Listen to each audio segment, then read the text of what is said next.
यज्ञ किया। स्वर्ग अर्थात सुख शांति और स्वास्थ्य, दीर्घायु, विद्या, बल, पुत्र, पशु, धन, संपत्ति, यश, कीर्ति तथा मोक्ष तक पहुंचाने वाली नौका कौन सी है? वो केवल मात्र यज्ञ है। इसमें स्वर्ग के अभिलाषी को यज्ञ करना चाहिए।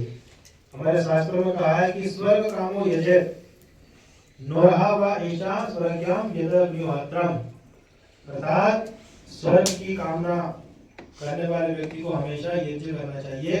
यज्ञ में श्रेष्ठतम कर्म, अर्थात संसार में इससे बड़ा, इससे श्रेष्ठ, इससे सुंदर और इससे अच्छा कर्म कोई दूसरा हो नहीं सकता।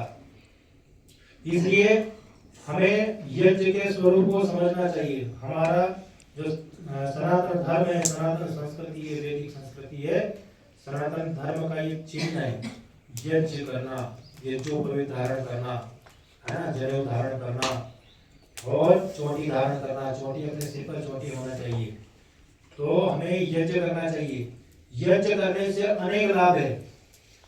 इन लाभ को भी हमें जानना चाहिए। हम जितने भी अच्छे कार्य करते हैं, शुभ कार्य करते हैं, वो यज्ञ के माध्यम से करते हैं। जैसे मानो किसी का विवाह होता है तो उसमें यज्ञ होता है ना। किसी का गृह प्रवेश होता है तो वो यज्ञ होता है।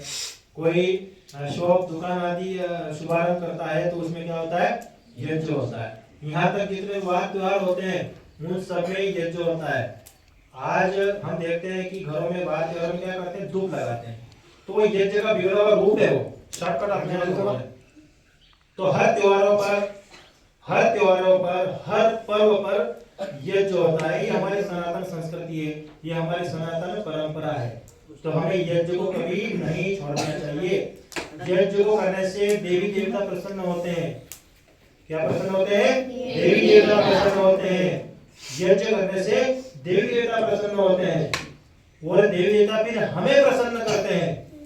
किस माध्यम से? यदि हम यज्ञ करेंगे तो हमें देवी देवताओं को प्रसन्न करना है, उनका लाभ लेना है, उनका आशीर्वाद लेना है, उनकी कृपा लेना है। तो हम क्या करें? यज्ञ करें।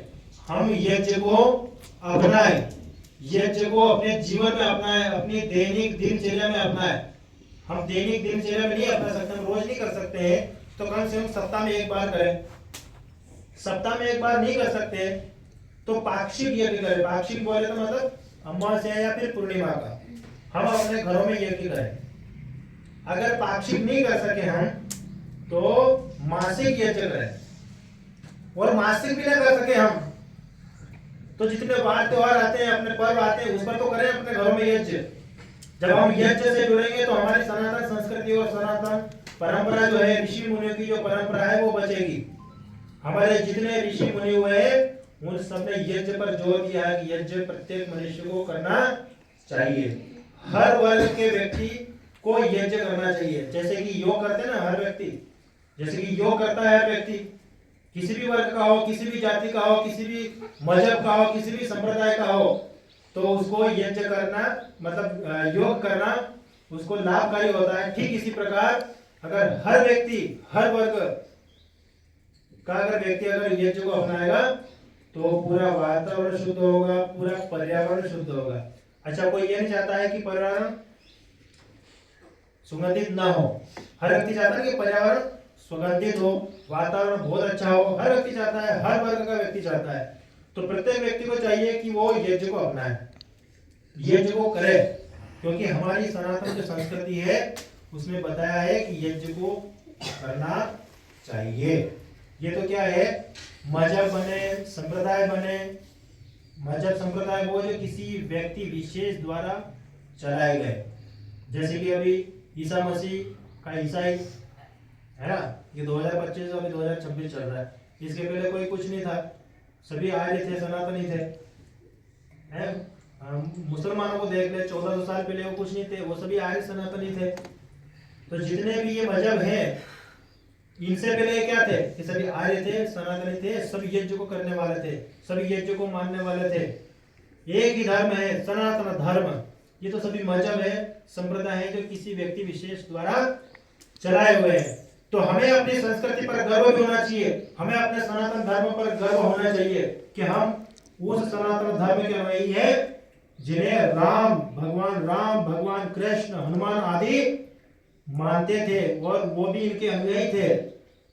तो हमें अपनी संस्कृति पर गर्व होना चाहिए। सृष्टि संवत कितना हुआ अभी? 1,96,08,53,126वां चल रहा है अभी। इतनी पुरानी है हमारी संस्कृति।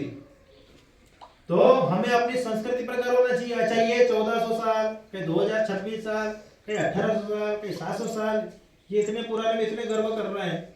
भाई हमारी संस्कृति कितनी पुरानी है, तो हमें कितना गर्व होना चाहिए। तो हमें सारे प्रत्येक पर्व, प्रत्येक त्योहार है समझ में, ये सब यज्ञ के द्वारा हमें मनाना चाहिए। हम जन्मदिन मनाते हैं तो वो केक काट के मनाते हैं।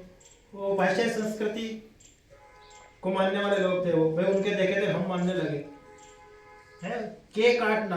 भाई हमारी संस्कृति काटने वाले थोड़ी है, हमारी संस्कृति है जोड़ने वाले, बुझाने वाली संस्कृति नहीं है, हमारी जलाने वाली संस्कृति है। जब हम यज्ञ करते हैं तो सबसे पहले दीप प्रज्वलित करते हैं, दीप को हम जलाते हैं। और हम आज उल्टा काम कर रहे हैं, हम बुझाते हैं उसको। तो जन्मदिन हम यज्ञ करके मनाए, हम दीप प्रज्वलित करके मनाए और ना ही केक काट के। अच्छा, जन्मदिन हमारे जो पिता, दादा, दादी जो भी हुए, कभी उन्होंने ऐसे मनाया क्या? आपके घरों में पूछना, किसी ने भी केक काट के नहीं मनाया है। बड़ों से आशीर्वाद लेना चाहिए उस दिन है, गौ माता की सेवा करना चाहिए, पेड़ पौधे लगाना चाहिए, गौशाला में जाना चाहिए, बुजुर्गों से आशीर्वाद लेना चाहिए। ऐसे हमें जन्मदिन मनाना चाहिए, यज्ञ करके जन्मदिन मनाएं। ये हमें आदत में लाना होगा। जब ये हम अपनी आदत में लाएंगे, यज्ञ करेंगे, घर में यज्ञ करेंगे, जन्मदिन पर यज्ञ करेंगे, तो हम अपनी संस्कृति को और बढ़ेंगे, हम अपने सनातन संस्कृति की ओर बढ़ेंगे, तभी सनातन संस्कृति का प्रचार प्रसार होगा। तो हमें हमेशा अपनी संस्कृति पर अड़िग रहना चाहिए। सुबह शाम संध्या करें, हम क्या करें? सुबह शाम संध्या करें। हम सुबह शाम 5 मिनट बैठकर गायत्री मंत्र का जाप करें। अगर संध्या याद नहीं है तो गायत्री मंत्र का जाप करें। गायत्री मंत्र ही गुरु मंत्र है, तो हम गायत्री मंत्र का जाप करें। गायत्री मंत्र में क्या कहा है? गायत्री मंत्र में मांगा गया है सद्बुद्धि को। बुद्धि तो सबके पास में है, लेकिन सद्बुद्धि किसी किसी के पास में है। तो हमें गायत्री मंत्र का जाप भी करना चाहिए। बस आज मुझे इतना ही कहना था। ओम शांति।